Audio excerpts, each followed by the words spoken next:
Guys आपल्या कॉलेजची नवी बिल्डिंग बनायली इकडं. आता भाऊ इकडं जोशात आहे लेच. आता जायचं आपल्याला कॉलेजमध्ये, आपल्या आदर्श कॉलेजमध्ये. तर गाईज हे बघू शकता लेकरांनी दिलेले प्रॅक्टिकल कशा टाकली तिथं. तर नमस्कार मंडळी, स्वागत आहे तुमचं नवीन ब्लॉगमध्ये. तर गाईज आज सोमवार आहे आणि आज सर म्हणले होते की पुढच्या आठवड्यात होईल कॉलेज चालू, पण अजून काय मेसेज नाही आला ग्रुपवर. आता मी जाऊन बघतो कॉलेजवर काय मिळेल. तर गाईज आता जाऊ लागलो कॉलेजवर. आपला संगपाल भाऊ आलेला आहे युनिकॉर्न घेऊन त्याची. तर गाईज आता आलो कॉलेजवर आणि आपल्या भाऊचं विचारायचं ॲडमिशन होते का नाही. चलो आता आतमध्ये.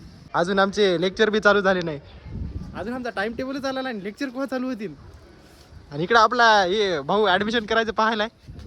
भेटत नाही का मला भाऊला ॲडमिशन करायचं मुक्तला आता.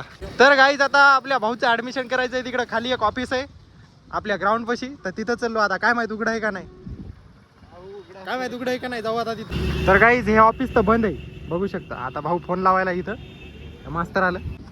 तर आता आम्ही चाललो बघा MH38 वर, कारण की ते ऑफिस तर बंद होतं. आता भाऊ इकडं जोशात आहे लेच. ऑनलाईन आधीवर ॲडमिशन करावं लागेल, त्याच्यानंतर जायचं. कुठं जायचं? पठाडी कॉलेजला जावं म्हणलं.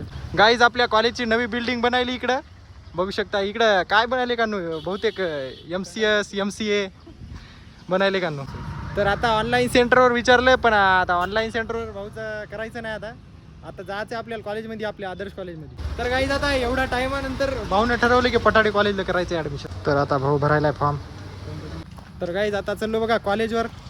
भाऊ यदुकर रूम पाहिली, आता कॉलेजवर आला. आता विचारायचं चाललो सरला की सर लेक्चर केव्हा चालू होणार आहेत. आता लिहून लागायले बघू शकता.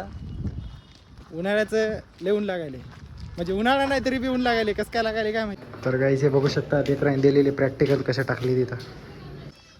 गाईज आता संगपाल तिकडे ॲडमिशन करायला आहे आणि मी आलो इथं कॉलेजवर. सरला विचारा म्हणलं तर सरच नाही. तर फोन केला तर सर काय म्हणत माहिती आहे का, सर म्हणत मला काहीच विचार नका. म्हणजे तसं नाही म्हणले, पण सर म्हणत अजून काहीतरी म्हणजे सिलेबस आला नाही, येईल म्हणत. मग त्याच्यानंतर लेक्चर चालू होती. तर आता मी इथं बसलो थोडा वेळ, मग त्याच्यानंतर संगपाल भाऊ येणार आहे कॉलेज. भाऊ आता फॉर्म भरून आलाय. तर गाईज आता रिचेकचा रिझल्ट आला आणि आपला श्याम भाऊ पास झालेला आहे, म्हणजे 80 लागली त्याला. आता ॲडमिशन भेटते आपल्या कॉलेजला. आता बसलो होतो आम्ही. भाऊने तर रिचेकला रिझल्ट नाही टाकला. आता भाऊ पस्तावा व्हायला जरासा. काय होत नाही, आता पुढच्या बारीने काढा ते भाऊ, काय टेन्शन नाही. तर गाईज आता सध्या आलो बघा हॉटेलवर चहा प्यायला. तर गाईज आता घेतलाय चहा, 2 गिलास खतम केले नेमकेच.